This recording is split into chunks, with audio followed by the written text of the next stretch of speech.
हिंदी साहित्य मंथन बदायूं के यूट्यूब चैनल पर आप सबका एक बार फिर से स्वागत है। मैं राघवेंद्र सिंह आज उपस्थित हूँ हिंदी साहित्य का इतिहास आचार्य रामचंद्र शुक्ल से संबंधित महत्वपूर्ण तथ्यों को लेकर। आज हम इस वीडियो के अंतर्गत जानेंगे आचार्य रामचंद्र शुक्ल जी द्वारा लिखे गए हिंदी साहित्य इतिहास के बारे में महत्वपूर्ण तथ्य। तो शुरू करते हैं आज की वीडियो। सबसे पहले मैं बता देना चाहता हूँ कि यहाँ हम केवल आचार्य रामचंद्र शुक्ल के हिंदी साहित्य इतिहास के बारे में जानेंगे। बाकी उनके व्यक्तित्व एवं कृतित्व का संपूर्ण परिचय किसी अन्य वीडियो में जानने का प्रयास करेंगे। अभी हम हिंदी साहित्य इतिहास लेखन की श्रृंखला लेकर चल रहे हैं, जिसमें सबसे पहले Garcin de Tassy, Shiv Singh Sengar, George Grierson के बाद मिश्र बंधु और मिश्र बंधुओं के बाद पाँचवें क्रम में हम आचार्य रामचंद्र शुक्ल द्वारा लिखित हिंदी साहित्य के इतिहास के बारे में जानते हैं। नागरी प्रचारणी सभा काशी द्वारा हिंदी शब्द सागर की भूमिका लिखने का कार्य आचार्य रामचंद्र शुक्ल को दिया गया। शुक्ल जी ने हिंदी शब्द सागर की भूमिका हिंदी साहित्य का विकास नाम से लिखी, जो बहुत विशाल हो गई।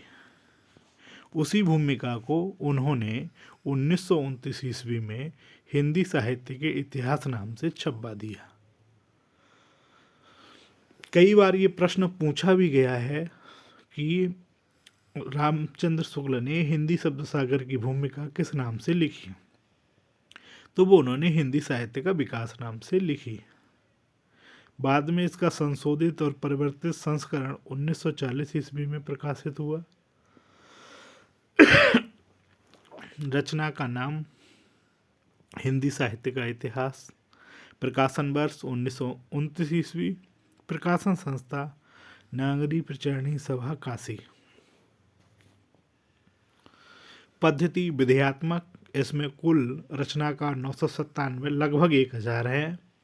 विधेयवादी पद्धति का जनक फ्रेंच विद्वान इपालित अडोल्फ तेन को माना जाता है। कई बार परीक्षाओं में ये प्रश्न पूछा गया कि विधेयवादी पद्धति का जनक किसे माना जाता है, तो वो इपालित अडोल्फ तेन को माना जाता है। विधेयवादी पद्धति क्या होती है? विधेयवादी पद्धति के अनुसार किसी भी साहित्य के इतिहास को समझने के लिए उससे संबंधित जातीय परंपराओं, राष्ट्रीय और सामाजिक वातावरण व सामयिक परिस्थितियों का अध्ययन विश्लेषण आवश्यक है। हिंदी साहित्य के विकास क्रम को 4 युगों में बांटा और हिंदी साहित्य का आरंभ सिद्ध साहित्य से माना है।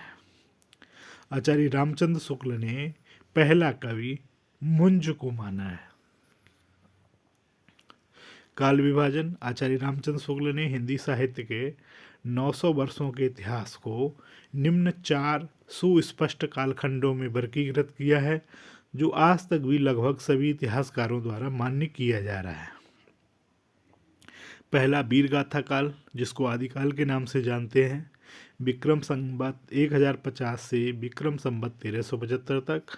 अगर ईस्वी में बात की जाए तो 993 ईस्वी से 1318 ईस्वी तक। पूर्व मध्यकाल अर्थात भक्ति काल, विक्रम संवत 1375 से विक्रम संवत 1700 ईस्वी में 1318 ईस्वी से 1643 ईस्वी। उत्तर मध्यकाल अर्थात रीतिकाल, विक्रम संवत 1700 से विक्रम संवत 1900 तक ईस्वी में 1643 ईस्वी से 1843 ईस्वी। और गद्यकाल अर्थात आधुनिक काल, विक्रम संवत 1900 से 1984 और 1843 ईस्वी से लेकर के 1927 ईस्वी तक, क्योंकि उन्होंने 1927 तक के इतिहास को अपने उस प्रथम संस्करण में शामिल किया था।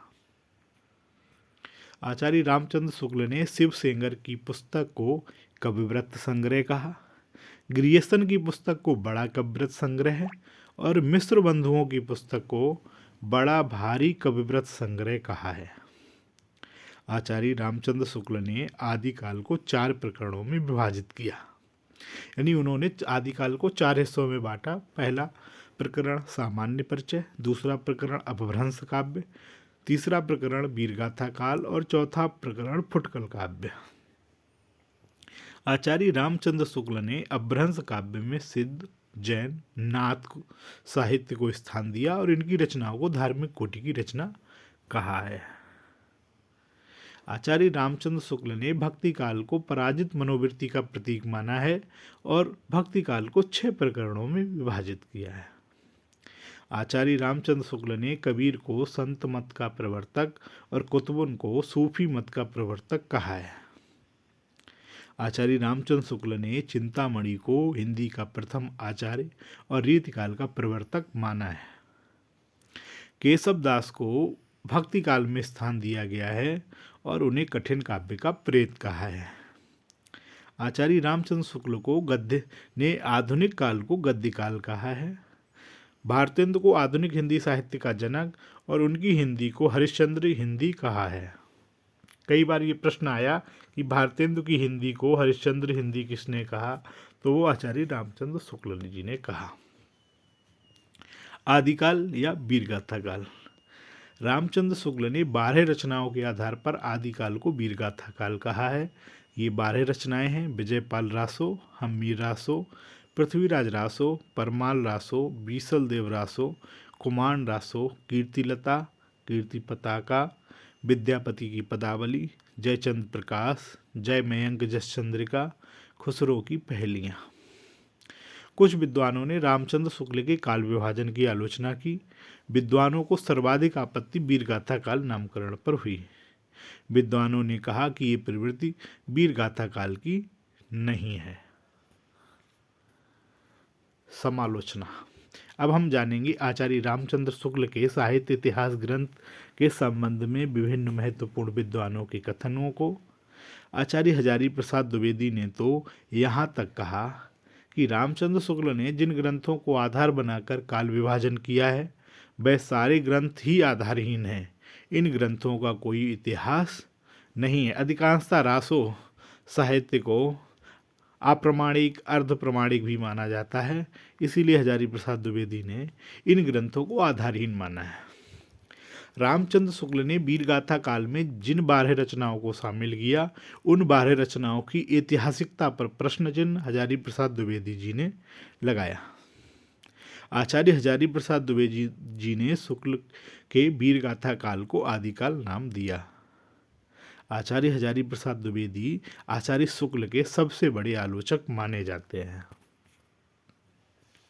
डॉक्टर गणपति चंद्र गुप्त के शब्दों में संभवतः द्विवेदी जी सबसे पहले व्यक्ति हैं जिन्होंने आचार्य शुक्ल की अनेक धारणाओं और स्थापनाओं को चुनौती देते हुए उन्हें सबल प्रमाणों के आधार पर खंडित किया है।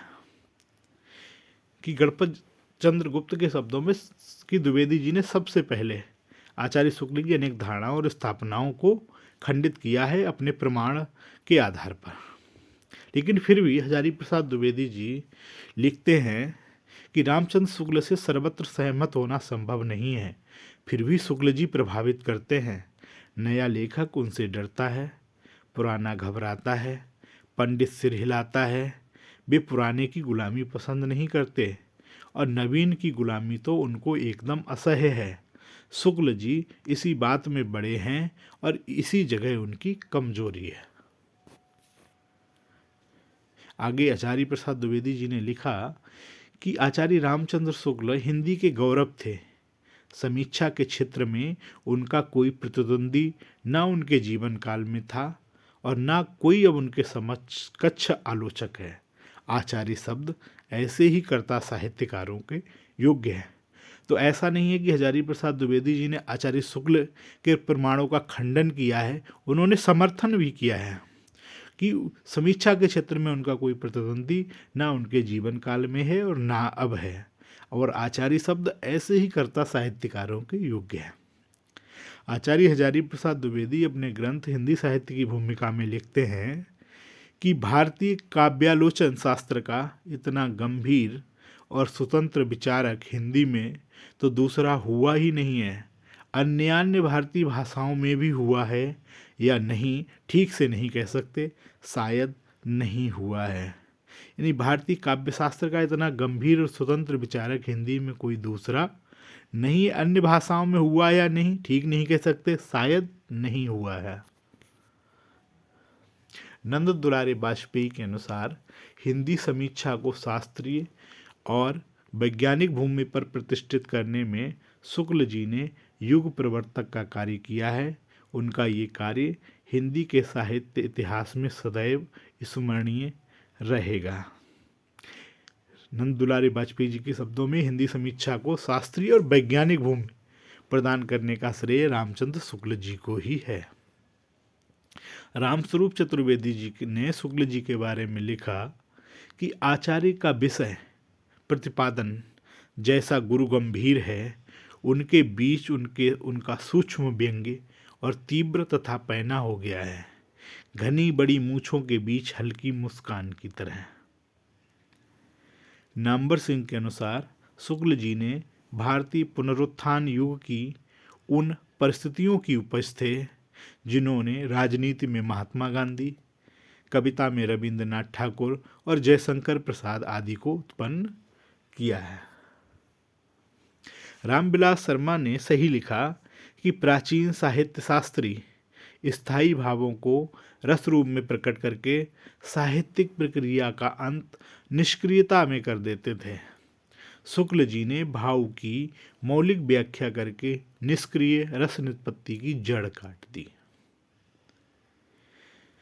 डॉक्टर रामविलास शर्मा आचार्य रामचंद्र शुक्ल और हिंदी आलोचना नामक पुस्तक में लिखते हैं कि हिंदी साहित्य में कविता के क्षेत्र में जो स्थान निराला का रहा और उपन्यास के क्षेत्र में जो स्थान प्रेमचंद का रहा है, आलोचना के क्षेत्र में वही स्थान आचार्य रामचंद्र शुक्ल जी का है। यानी रामविलास शर्मा जी ने उनकी तुलना कविता के क्षेत्र में निराला से, उपन्यास के क्षेत्र में प्रेमचंद से, ये आलोचना के क्षेत्र में वही स्थान शुक्ल जी को दिया है। डॉक्टर भगवत स्वरूप मिश्र के अनुसार आज तक हिंदी समीक्षा में शुक्ल जी आधार स्तंभ हैं। जैनेन्द्र के अनुसार इतिहास शुक्ल जी ने जुटाया है, जगाया नहीं। नलिन